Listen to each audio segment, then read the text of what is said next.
Hi, how you doing? My name is Dan Lynch, a.k.a. Storyman Dan, and I represent the Springfield Storytellers, along with these other distinguished gentlemen that are with me today. And we are so delighted to be doing a program for Focus Springfield. We hope and trust that this will be the beginning of a long and rewarding association. Storytelling is something we love, the tradition of storytelling we love. We love to listen to stories, we love to tell stories, we love to write stories.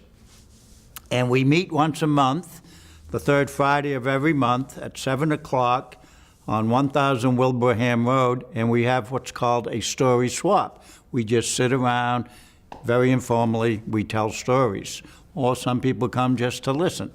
Doesn't matter. Either way, we would love to have you join us sometime. I thought I would start the program off with an Irish tale because I like Irish tales, and I hope you do too. This particular story, I believe, occurred in Doolin in County Clare, maybe 100 years ago, maybe a little less than that, I'm not sure. Thomas, or Tom as his friends and neighbors called him, was out walking his cattle one day. It was a beautiful day. The scenery was lovely. But all of a sudden, something caught his ear. He heard this tapping sound coming from behind a hedge, and he wondered, what in the world could that be? And he thought, maybe it's a leprechaun. Could it be? Now, Tom had always wanted to catch a leprechaun because leprechauns, as you know, as we all know, guard wondrous treasures, particularly that pot of gold. And Tom wanted to get a hold of one of those pots of gold. So he crept up very quietly to that hedge and he looked over. And sure enough, there was this wee little fella tapping away on a shoe, and every once in a while taking a drink from the jug at his side. And then, of course, Tom knew he was dealing with a leprechaun at this point. He wanted to sneak up and grab him, but he wanted to do it very carefully. But the leprechaun looked up and they made eye contact. And so he had to start a conversation of sorts to throw the leprechaun off the idea of being captured here. And so he said to him, he said, "God bless your work." And the little fellow looked up at him. He said, "Thank you very much and good day to you." And he went right back to work. And Tom said, I was wondering what you have in the jug by your side." He said, "Oh, the jug?" He said, "Why, that's beer. I made it myself out of the heather." "Heather," said Tom. "Heather? There's no such thing possible as beer from heather." "Is there not?" the little fellow said. "Why, it's been a family tradition for longer than you could imagine." And Tom was wondering, how can I keep this conversation going? So he said, "Might I be having a taste of it?" And he said, "I'll tell you what, young fellow, you'd be better off watching your cows than begging after drink. Look, now they've gotten into the oats." Tom started to turn immediately. Then he remembered the other stories that he had heard, that the minute the human looks away, that leprechaun is gone. So he didn't look away. He kept his eye right on the leprechaun, and he pounced on him like a cat on a mouse. And he grabbed that little fellow, had him in his hand. He said, "Ah, I got you now." And the leprechaun said, "Ah, ouch, let me go, let me go." Tom said, "I'll not let you go till you show me where that gold is."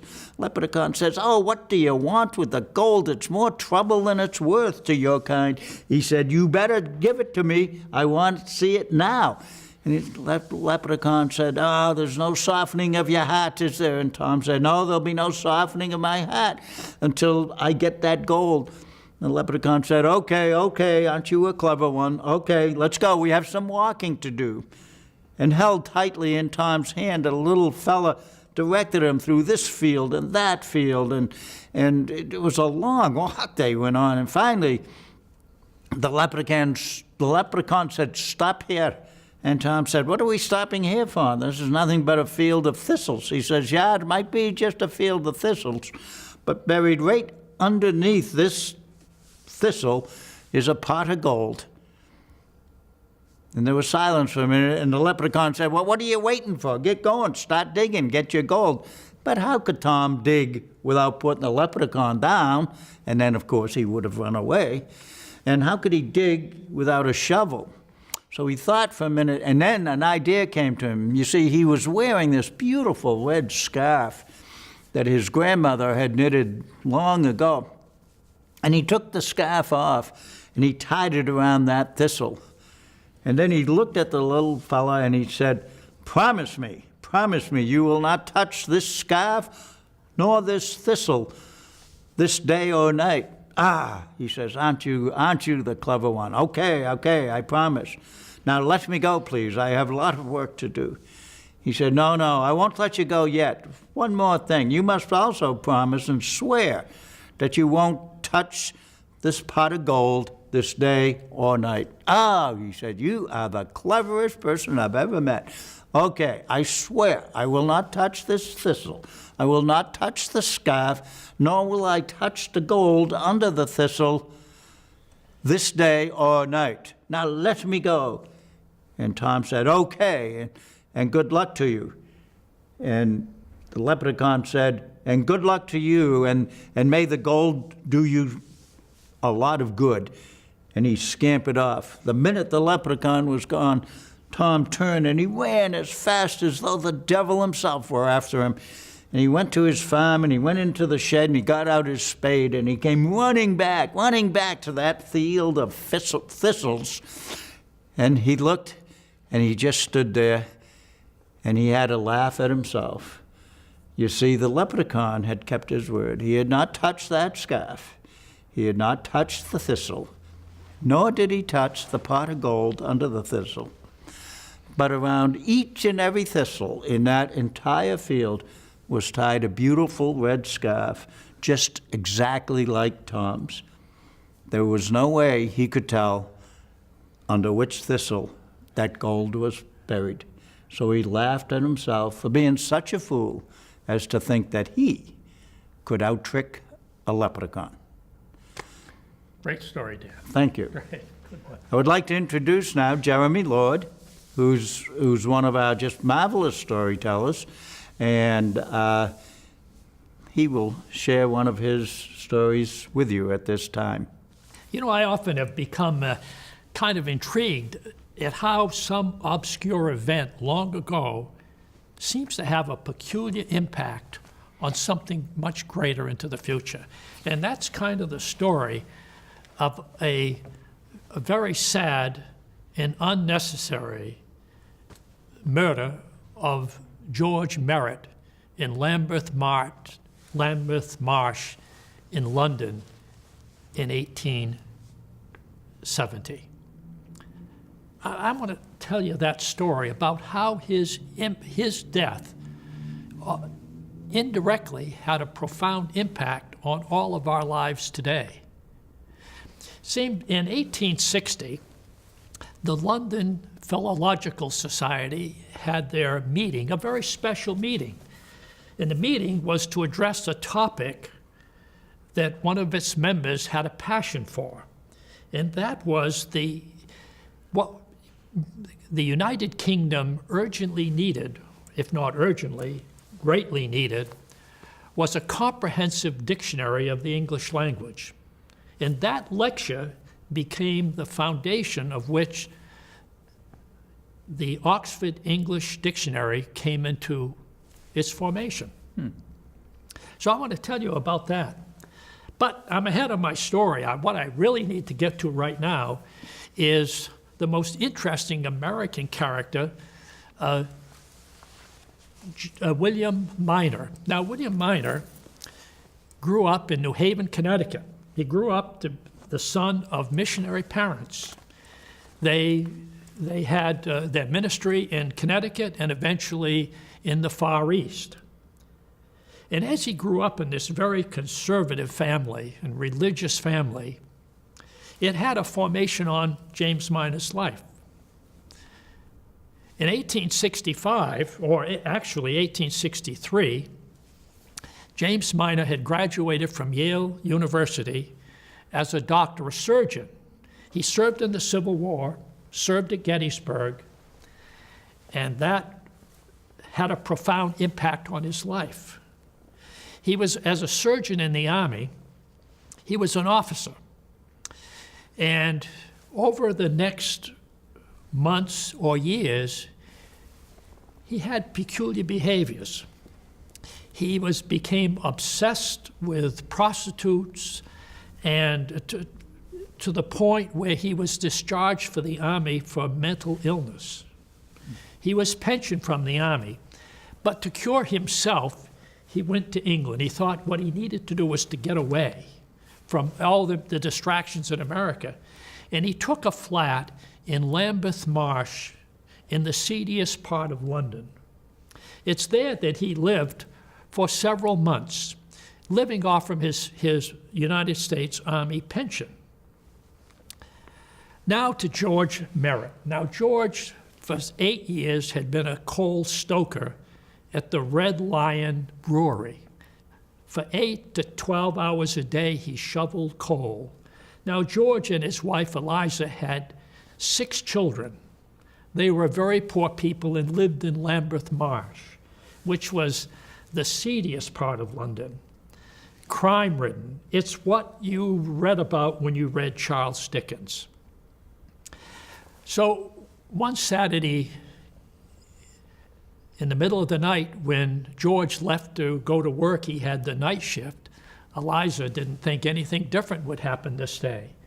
But with his lunch, he walked, left his apartment, kissed his children when they were sleeping, and he was walking to his work. And all of a sudden, he heard someone hollering at him. And it wasn't just someone screaming. He felt threatened, and he began to run. And all of a sudden, there were 3 cracks of a gun. Bang, bang, bang. Now, in London at that time, it was very unusual, even in a crime-ridden area like Lambeth Marsh, to hear gunshots. The local constable on patrol heard him, and he ran.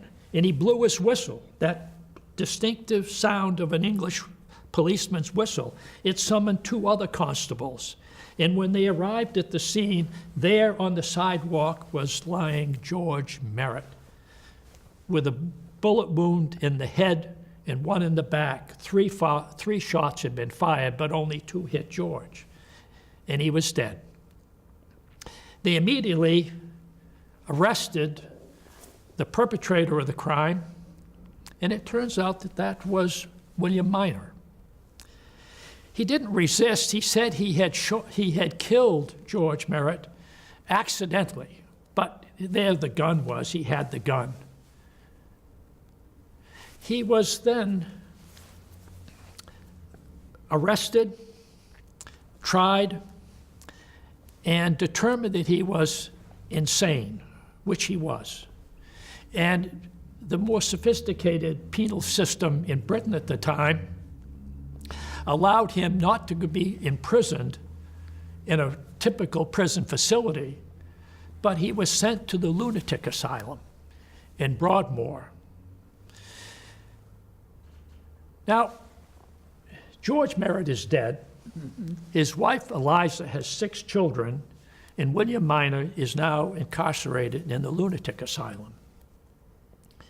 Interestingly, because he was a gentleman and felt great remorse, he ensured that a portion of his pension every month went to Eliza Merritt to serve her children.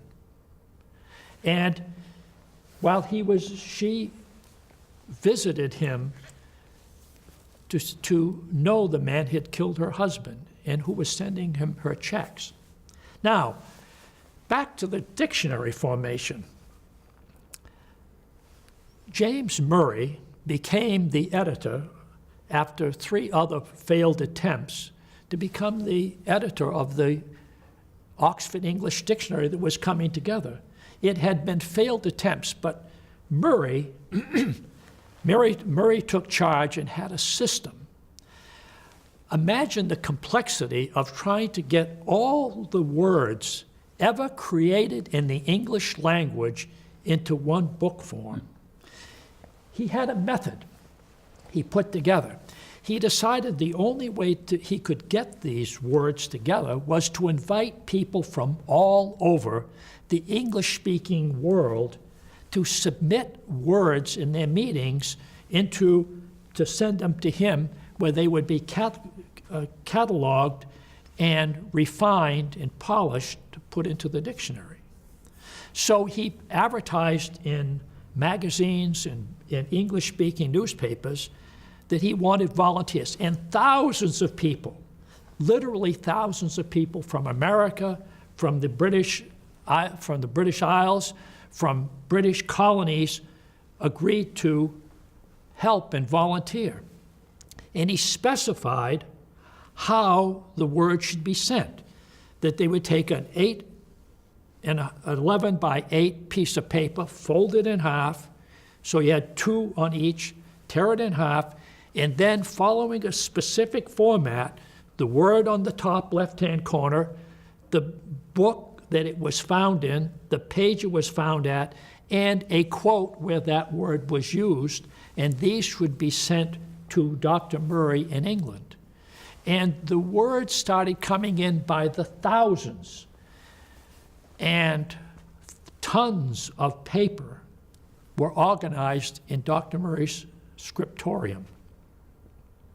Now, Dr. Minor is locked up in the lunatic asylum, but he reads about it and he volunteers to do the same thing.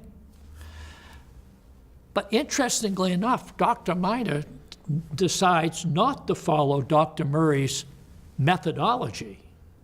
What he does is he takes a piece of paper and folds it 8 ways and makes a little book. And he has a voluminous library. He's quite an intellectual.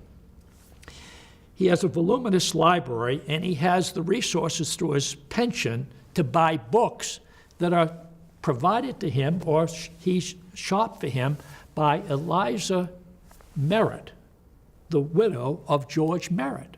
She brings him books that he pays for. So he has a voluminous library in his jail suite. And he has to pay rent, by the way, for his board and rent in a lunatic asylum.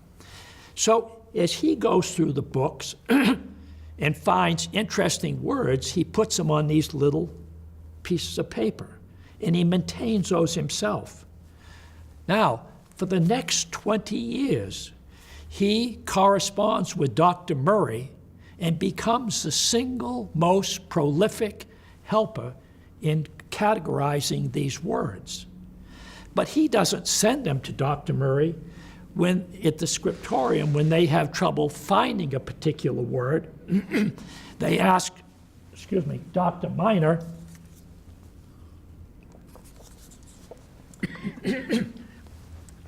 if he has this word in his catalogs. It is very easy for him to find the word, put it into the format, and send it to Dr. Murray. He becomes the single most important collaborator in this process. 20 years go by, and Dr. Murray is so grateful for Dr. Minor's work, and he writes to him and continually invites him to come to London to visit so that they might meet. And of course, he has no idea that Dr. Minor is in the lunatic asylum. He's the most prolific provider of words. And then upon the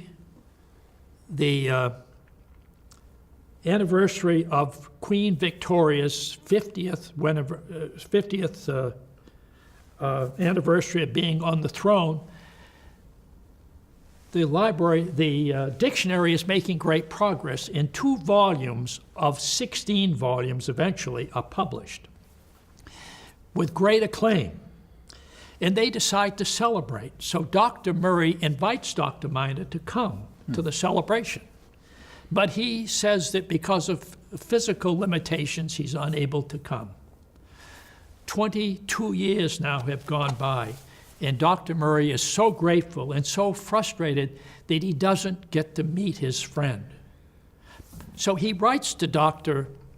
Miner and says that he would like very much to meet him, and he would love to come to Broadthorn, which is where the asylum is, to meet him. And Dr. Miner writes back and says he would be very pleased to meet Dr. Murray if he would make the trip out by train. It would come right to the station, and then he could come to where his residence was. So that day, you can imagine Dr. Murray's excitement and satisfaction that after all these years, he's going to meet his most productive collaborator and his friend, whom he has met and corresponded with for over 20 years. When he arrives at the station, there's a highly polished Landau carriage waiting for him with a driver. He gets in, and we can imagine the horse pulling the carriage along, out, away from the train station. And as you look at the community, the village, they left the village, it's about a 40-minute carriage ride, and they turn right to go up this narrow road lined with poplars. And all of a sudden comes into view this large manor house, a little forbidding. But Dr. Murray is in the carriage provided, and when he arrives, a servant is there to welcome him, takes him into the building, and he goes onto the second floor. And he is ushered into a large, beautiful Victorian office with a large desk, and there at the desk is a distinguished gentleman sitting at this desk. And Dr. Murray, so the legend goes, that he said, "I am Dr. James Murray, a representative of the London Philosophical Society, and editor of the Oxford English Dictionary. And it is a great pleasure for me to meet my most productive collaborator, and I am your servant, and I assume Dr. James Miner." And he bows. And there's an awkward silence. And the gentleman behind the desk says, "Oh, there has been a mistake. I am not Dr. James Miner. I am the superintendent of the Broadmoor Lunatic Asylum for the Criminally Insane. And Dr. Miner is a resident here. He is an American, and he is our longest resident. And he is eager to meet you." And they met. And for the rest of his life in that lunatic asylum, they would visit from time to time as Dr. Murray would come there to visit him. It wasn't, his insanity grew worse and worse to the point where he became totally disabled. He could not function. And eventually, when he was getting close to death, his nephew in the United States petitioned the British government to allow him to come back to America. He came back to New Haven. He lived with his nephew and died. And I've had the pleasure of visiting his cemetery, his gravesite in New Haven. And that's the story of Dr. James Miner and of the Oxford English Dictionary. Wow, how interesting. Thank you all. True stories are often the most interesting. I'd like now to introduce you to one of our loyal and best storytellers, Joe Gervasini. Thank you, Dan. And as Dan said, I'm a former taxi driver in Springfield for some time. And I'd like to share one story today. This occurred in the South End a few years after I started driving, maybe in the middle 1980s. And it was the early evening in the spring. It was still light out. And I picked up a woman at a bar in the South End. And she gets in the cab and she says she's going up to the Forest Park area. So we headed up towards the park, and she said along the way that she was from San Francisco and that she was here on vacation. But by the time we got to Fort Pleasant Avenue, and I asked her what her address was, she was asleep. Completely asleep. And so I parked the car on the side of the road and went around to her and tried to wake her up, but I was not able to wake her up. And I said to myself, oh my goodness, what am I going to do here? And so I waited a little longer and still could not wake her up. So I was thinking of possible options. I thought, well, she's probably drunk, and I could call the police, and they would arrest her and take her to the police station and lock her up for the night. That was one possibility. Another, I thought, was to just drag her out of the cab and put her on the curbside and let her sleep it off there. And then I thought, that's not a very good idea. She could be attacked or robbed or worse. And then I decided that there's a third possibility. I could take her to a motel and get her checked in and let her sleep it off in the motel.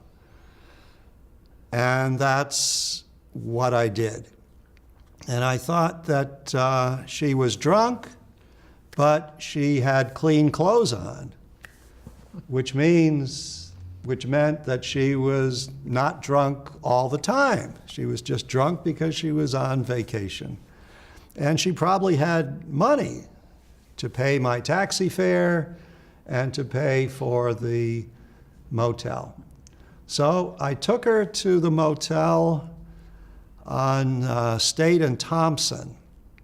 And as I said, this was in the middle 1980s. It was not an upscale motel. It was not a real sleazy motel at that time. It was kind of in the middle. So I figured that was a nice place to take her. So I did. I escorted her up to the clerk's office. And the clerk and I, we opened her pocketbook, took out money to pay my fare and money to pay for her room, and then we both escorted her upstairs to her room where she went to sleep and woke up probably the next morning and had no idea where she was. Good one. Thank you. Good one, Joe. Good one. An entertaining job. I'm pleased to be able to introduce our next teller. He's a man who has traveled the world over and has performed the world over, including a gig as a clown in Barnum and Bailey's circus. And we're so happy that he's joined our group and to share so many interesting stories. So without further ado, Jonathan Wilkinson. Thank you. As Dan said, as a much younger man, I had the great privilege of traveling the country with the Ringling Brothers and Barnum and Bailey Circus as a professional clown. For me, it was a calling. It was a marvelous experience. And the circus is filled with interesting and creative and unique individuals. One of the most memorable and unique individuals in the show was a man named Mishu. He was around the circus for years and years. He was the smallest man in the world. He was 33 inches tall, 33, which is here. Okay, he's about the size of a 2-year-old child, but he was well into his 30s at the time. So you're dealing with an adult, but who never grew beyond the size of a 2-year-old child. He performed in the circus. He was there for many, many, many, many years. Also, by the way, he was inside Elf, if you remember Elf. Oh, yeah. He was the man inside the costume. Well, when you are in the circus, you travel by train. It's a wonderful way to live, wonderful way to see the country. I fell in love with my country traveling all over. Well, when the circus train pulls into town, pulls into a train yard, they break the circus train down. There's 39 train cars. That's 3/4 of a mile. Roughly half of them are for animals and props and equipment. The other half are for people. They will break the train down in 4, 5, 6, 7 different sections for offloading purposes to make it easier. So when you go there, it's quite busy. Many, many, many different spurs of the railroad. Well, the way the trains work on the vestibule when you enter is it's closed up as you're riding, but when you park, you go up, you take a door, you swing the door open towards the train, then you have a floor here, a diamond plate floor. You grab the floor here and it's on a hinge and you fold it up to the other side, thus exposing the stairs. The stairs are very high. The bottom stair is very, very high off the ground. These were older trains many years ago, and they're higher than they are now. I know this for a fact. So what they would do is on the vestibule, they would keep a stool, about a 1-foot square stool, about 1 foot high, and they would take the stool, they would put it down at the base of the bottom step into the gravel, and you kind of grind it into the gravel to settle it, because the railroad tracks are set in a bed of gravel, and it very slowly inclines down to nothing. So you settle it in there. That way you can step on the step, onto the step, and then onto the bottom step, okay? And it's still quite high. Now, what happens for the little people in the circus? By the way, you don't call them dwarves or midgets. They're called little people. That's what Mishu was. He was Hungarian. There was 3 Hungarian little people on the show. Well, those steps wouldn't do it for them, so what happened on the train car where the little people lived, they actually had made a small flight of wooden stairs. It started here and here, so there's 3 or 4 steps to get up to the bottom actual step of the train car. So they could climb up that. Well, one day we just arrived in town. This is somewhere in Texas, I don't remember where. And I was out walking along the train. There's nobody else around, and I saw Mishu standing there next to his train car. And he's just standing there. There's no steps there, and the door is closed. And that was impossible for him. The bottom step was about up to here on him. So he calls me over, come here, and I go over and help him, and he asked me to help him. I say, sure. So what I do is I have to climb up and fiddle around, and I get the door open, and then I flip up the thing, and I lift him up onto the bottom stairs. And he says, come on. So he invites me into his room. This is quite an honor because he's a star in the circus now, as a little clown and fairly low in the status. So he invites me to his room, and we walk down the hallway of the train car, and we come to his doorway of his room, okay, and the lock and the handle are about this high off the ground. Okay, that makes sense. So he gets out his keys and he fiddles with it and he slides the door open. He says, come in. And I go into his room and I look around and this giant grin just consumes my face. This is a room for an adult, a grown person, but a grown person that's this tall. You go in and there's a bed in there that's this long, and a kitchen stove and a kitchen counter that's this high, and a sink that's this high, and the hook on the closet for his clothes is about right here. So he says, come. And my hands had gotten filthy and greasy from opening the mechanism. He said, do you mind if I wash my hands?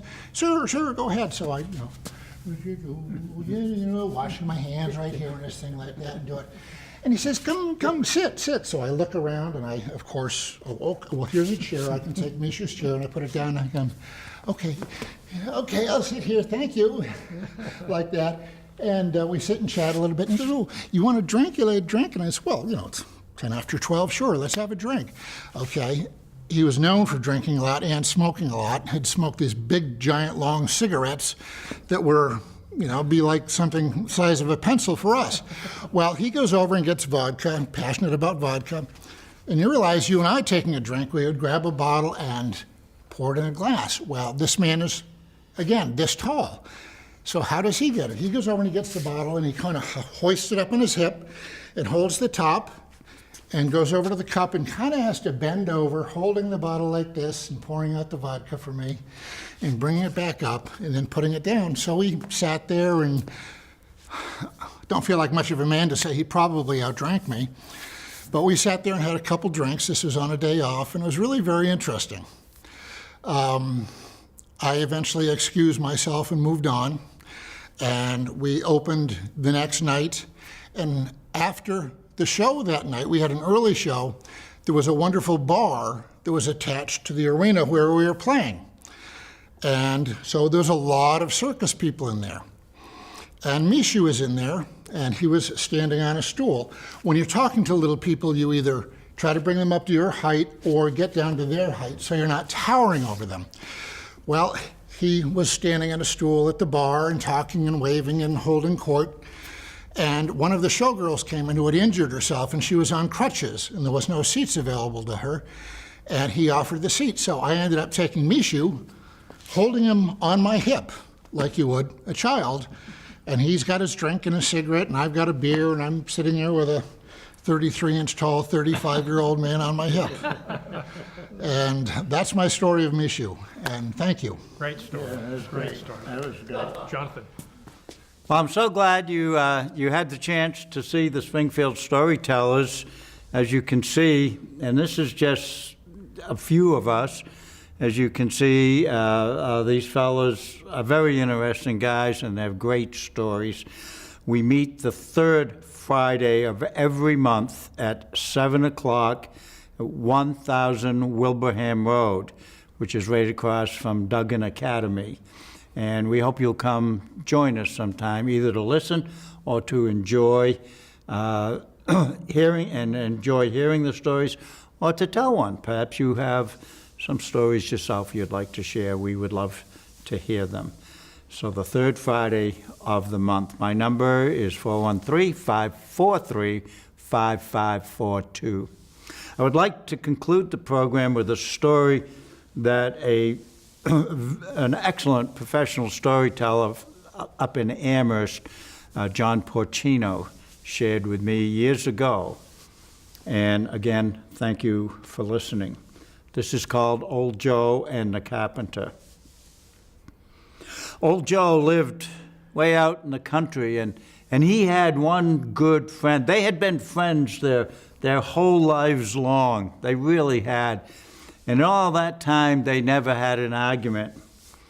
And now that their wives were both dead and buried, and their children had moved on to other places and were leading lives of their own, all Joe really had, both of these men really had, were their farms, which abutted each other and each other. But one day they had an argument, and it was a silly argument. You see, this calf appeared on the neighbor's farm, and he claimed it as his own. But Joe said, no, now wait a minute, that calf is mine, I can tell. It has the same markings as my favorite cow. And the upshot of it was they were both a bit stubborn, and neither one would give in, and so they just stopped talking to each other. And it was really sad. It was like, for Joe, it was like a dark cloud hung over his head. It really was. And he was angry, he was depressed. It was just a bad time for him.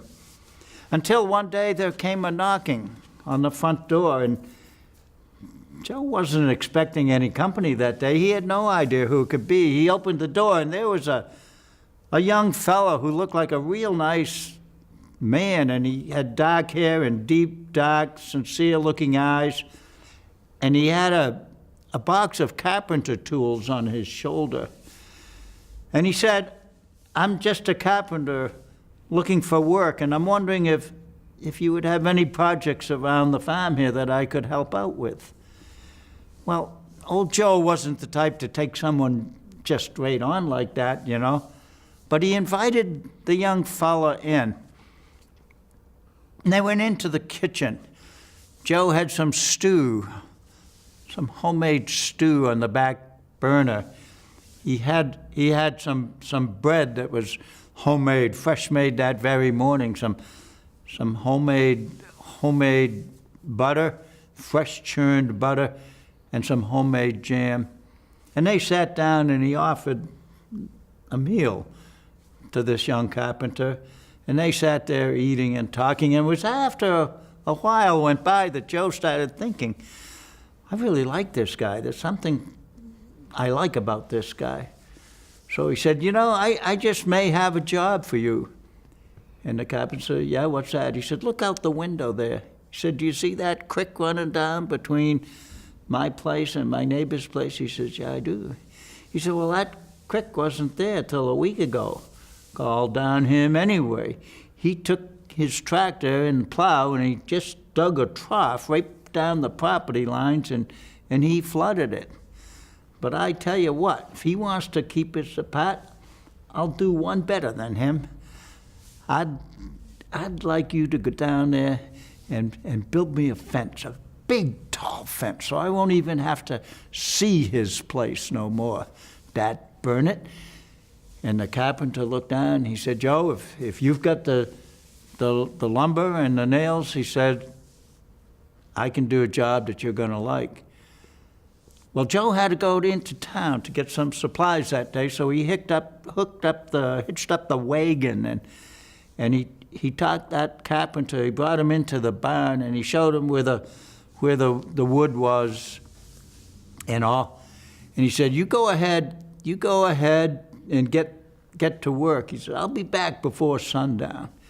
And so the carpenter said, okay. Joe rode off in the wagon, and that carpenter, he brought that lumber and those nails down, and he started his work, and it went smooth, and it went fast. He did his measuring and his sawing and his nailing, and he just did a great job. And it was before sunset that Joe came riding back into the yard on his wagon, and he stopped, and he got out, and he looked down. He looked down at the creek. He was anxious to see what this carpenter had done. And his eyes, they opened up so wide, and his jaw practically hit the ground because he looked down there, and there wasn't a fence at all. There was no fence down there. What there was this beautiful bridge with handrails and all. It was a fine piece of work. It really was.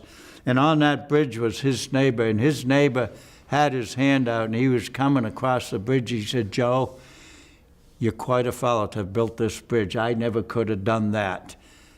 I just want to be your friend. And Joe said, he said, I just want to be your friend too, and that calf was yours. I'd known it all along. I was just being stupid. And they embraced and were so happy that their friendship was renewed. And it was just about that time that Joe saw that young fella had his box of carpenter tools up on his shoulder, and he was walking off. And Joe called to him. He said, hey, young fella, come on back here. He said, I like you. He said, and thank you. You come on back now. You stay here for a while. I got a lot of projects you can do. And that young carpenter looked at old Joe and he said, Joe, I like you too, and I'd really like to stay here.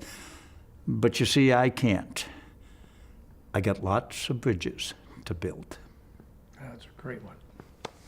Thank you. Thank you.